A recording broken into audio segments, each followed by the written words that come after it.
Chers frères et sœurs, j'en ai parlé récemment, le Seigneur a inspiré plusieurs d'entre nous, et aussi encouragé au travers de ses messagers, à lire le livre d'Hénoch, l'arrière-grand-père de Noé. Le livre d'Hénoch a été conservé dans son intégralité par l'Église d'Éthiopie. Et il existe aussi des preuves que ce livre était connu et avait été transmis par les Israélites, car des fragments ont été retrouvés parmi les précieux rouleaux de la mer Morte découverts au XXe siècle dans les grottes de Qumran, en langue araméenne et en grec. Le livre d'Hénoch contient beaucoup de prophéties concernant Yahushua HaMashiach, l'élu, le Fils de l'homme, seul Fils engendré de Dieu, Elohim. Il parle également de ces anges déchus qui prirent des femmes et engendrèrent une descendance maudite. Le terme générique Néphilim est utilisé pour les nommer, dont diverses lignées hybrides de géants. Les plus grands géants répertoriés avaient une stature de l'ordre de 13 à 14 mètres, comme en témoignent de nombreuses recherches archéologiques qui restent cachées au grand public par les élites de ce monde qui servent Satan et veulent garder pour eux la connaissance afin de dominer et soumettre les peuples. Je vous rappelle que notre Seigneur a délivré une révélation détaillée au sujet de ces spécimens de géants et la façon dont ils reverront le jour au cours de la grande tribulation. Ce message est intitulé « Jésus révèle un complot mondial contre l'humanité. Les géants Néphilim sont en vie ». La Bible, dans le livre de Jude, versets 5 à 16, nous invite à prendre connaissance de la parole prophétique consignée dans le livre d'Hénoch en citant un passage. Le chapitre 1, verset 9, dans Hénoch. C'est aussi pour eux qu'Hénoch, le septième depuis Adam, a prophétisé en ces termes. Voici, le Seigneur est venu avec ses saintes myriades pour exercer un jugement contre tous, et pour faire rendre compte à tous les impies parmi eux, de tous les actes d'impiété qu'ils ont commis, et de toutes les paroles injurieuses qu'ont proférées contre lui des pécheurs impies. Ce sont des gens qui murmurent, qui se plaignent de leur sort, qui marchent selon leur convoitise, qui ont à la bouche des paroles hautaines, qui admirent les personnes par motif d'intérêt. Jude, versets 14 à 16. L'une des raisons pour lesquelles le Seigneur invite les enfants de cette dernière génération que nous sommes à découvrir les révélations délivrées à Hénoch est de nous faire prendre connaissance du rôle crucial sur la déchéance de l'humanité qu'ont joué les anges déchus depuis la nuit des temps et jusqu'à ce jour, au point que ces anges déchus vont avoir un impact immense dans la grande tribulation finale. Cette génération verra notamment de ses yeux épouvantés les géants qui ont peuplé la terre à une époque reculée et dont parle la Bible en Genèse 6, 4.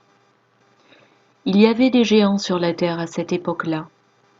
Ce fut aussi le cas après que les fils de Dieu se furent unis aux filles des hommes et qu'elles leur eurent donné des enfants. C'étaient les célèbres héros de l'Antiquité. En outre, le livre d'Hénoch nous confirme avec une description détaillée ce que la Bible indique déjà.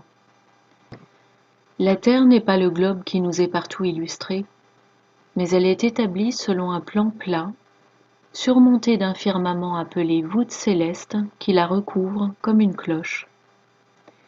Et ses fondations forment un renflement en dessous, dans lesquels se trouvent les abîmes et des réservoirs de lave. Cette révélation à elle seule est de nature à attirer la moquerie sur le livre d'Hénoch, y compris de la part de beaucoup de nos frères et sœurs chrétiens qui ignorent tout de cette imposture. L'un des complots les plus fous qui ait été perpétué avec celui du darwinisme, autre mensonge érigé en dogme planétaire. Le livre d'Hénoch se trouve exister en deux versions bien distinctes, une courte et une longue, avec des petites variantes de traduction pour chaque selon les langues. Je ne me prononcerai pas sur la version longue, qui est la plus récente, mais en revanche, celle que je possède et que j'ai lue c'est-à-dire la version plus ancienne et la plus courte, m'apparaît tout à fait authentique.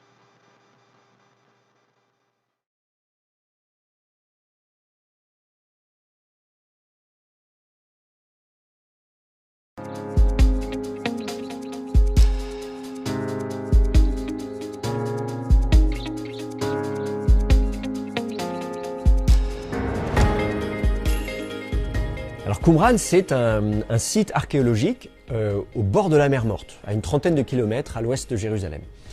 C'est un site dont on connaissait l'existence déjà au XIXe siècle, c'est le nom arabe moderne de ces ruines, mais on ne s'y intéressait vraiment que à la fin de la Seconde Guerre mondiale, à la fin des années 40, quand on a découvert des manuscrits dans des grottes à proximité du site. Et ensuite, dans les années 50, ces manuscrits ont été étudiés, le site a été fouillé et on a commencé à publier ces manuscrits. Il a fallu des dizaines d'années pour publier l'ensemble des manuscrits de la mer Morte. D'ailleurs, on a découvert des manuscrits pas simplement à Qumran, mais tout le long de la mer Morte, du nord au sud, jusqu'à Masada, on a découvert des manuscrits. Donc aujourd'hui, on parle des manuscrits de la mer Morte dans leur ensemble. Souvent, on parle du site de Qumran. En fait, voilà, c'est de tout ça dont on parle. Alors, en quoi est-ce que ces manuscrits et ce site ont apporté un éclairage sur l'étude de la Bible et du Nouveau Testament en particulier, puisque c'est ça la question du jour. D'abord, on a découvert les plus anciens manuscrits de la Bible. Avant la découverte des manuscrits de la mer Morte, on connaissait le texte biblique par des manuscrits beaucoup plus tardifs, de la fin de l'Antiquité ou du Moyen-Âge. La plus ancienne Bible complète en hébreu, pour ce qui est du Tanakh, l'Ancien Testament des chrétiens, eh bien, elle date à peu près de l'an 1000 de notre ère. On a des Bibles grecques qui vont dater du 4e, 5e, 6e siècle de notre ère. Là encore, c'est plusieurs siècles après les événements. Parmi les manuscrits de la mer Morte, on a des manuscrits de la Bible qui datent du tournant de notre ère. Donc, on a fait un bond dans le temps, 1000 ans en arrière, pour lire le texte de la Bible en hébreu, pour l'Ancien Testament, dans des manuscrits qui sont anciens et contemporains de la rédaction de la Bible. On est à la fin de la période de rédaction de la Bible, mais on voit la Bible en train de s'écrire. On n'a pas retrouvé de manuscrits du Nouveau Testament parmi les manuscrits de la mer Morte, quoique on s'est posé la question. Et il y a eu des hypothèses, il y a eu des idées, dit oui, là, des petits fragments grecs, tout petits, mais vraiment pensez des miettes sur lesquelles il y avait quelques lettres grecques. On s'est dit, ah mais ça pourrait être tel évangile, ça pourrait être tel épître. À vrai dire, ça peut être ce qu'on veut. Si on les prend isolément, j'ai 3-4 lettres, je peux en faire n'importe quel manuscrit. Cela étant, quand on les met bout à bout, parce tous ces petits fragments viennent d'une même grotte, sur papyrus, et grâce aux fibres du papyrus, à la trame, on a pu les disposer et en faire une sorte de patchwork, et là avoir un texte un peu plus étoffé. Et en fait, il s'agit non pas du Nouveau Testament, mais il s'agit du livre d'Enoch, un apocryphe, donc qui n'est pas dans nos Bibles, sauf qu'en Éthiopie, il fait partie de la Bible d'Éthiopie, mais il est considéré chez nous comme apocryphe, exclu du texte biblique, sauf qu'il apporte un éclairage fabuleux sur le Nouveau Testament. Dans le livre d'Enoch, qu'on a donc découvert à Qumran, non seulement en grec, mais surtout en araméen, la langue d'origine, on nous parle de la chute des anges, de l'arrivée du péché sur terre, de la fin des temps, la venue du Messie. Le livre d'Enoch nous parle du Messie qu'on appelle le Fils de l'homme, qui préside le jugement dernier. Enfin, en tout cas, on a vraiment l'impression de lire du Nouveau Testament. D'ailleurs, le Nouveau Testament cite le livre d'Enoch. L'épître de Jude, qui est donc vers la fin du Nouveau Testament, elle cite expressément le livre d'Enoch. D'ailleurs, elle cite le chapitre 1, le verset 9 du livre d'Enoch. Ça veut dire que quand on lit le Nouveau Testament et qu'on se met dans la peau des auteurs du Nouveau Testament, eh bien, on se rend compte que ces auteurs connaissaient non seulement le livre d'Enoch, mais d'autres livres de la littérature juive de l'époque. Sauf que cette littérature, elle était perdue. Et elle était retrouvée grâce aux manuscrits de la mer Morte. Et donc, tout un tas d'expressions, de concepts qui sont dans le Nouveau Testament et dont on pouvait penser qu'elles avaient été inventées par les auteurs du Nouveau Testament, on se rend compte qu'en fait elles existent déjà dans les manuscrits de la mer Morte qui, je le rappelle, sont contemporains du Nouveau Testament. Les manuscrits de la mer Morte, c'est le tournant de notre ère, la majeure partie c'est premier siècle de notre ère, donc c'est l'époque de Jésus, de Paul, des apôtres. Donc quand dans le Nouveau Testament, dans les épîtres, on nous parle des 3 filets de Bélial. On dit Bélial, c'est qui? Alors dans l'Ancien Testament on en parle un peu, mais des filets, 3, mais qu'est-ce que c'est que ça? En fait, on les a. L'expression existe dans les manuscrits de la mer Morte. Quand on nous parle de l'opposition entre les fils des ténèbres et les fils de la lumière, toujours dans les épîtres, On se dit d'où elle vient cette idée de mettre en opposition comme ça des fils de lumière, fils de ténèbres. On a exactement cette expression dans les manuscrits de la mer Morte. Quand on voit, y compris des pratiques, Jean le Baptiste qui dit allez, il faut partir au désert. Et d'ailleurs, pour expliquer le fait qu'il part au désert, on cite le prophète Isaïe dans le désert, tracer le chemin de celui qui annonce la venue du Seigneur. C'est Isaïe chapitre 40.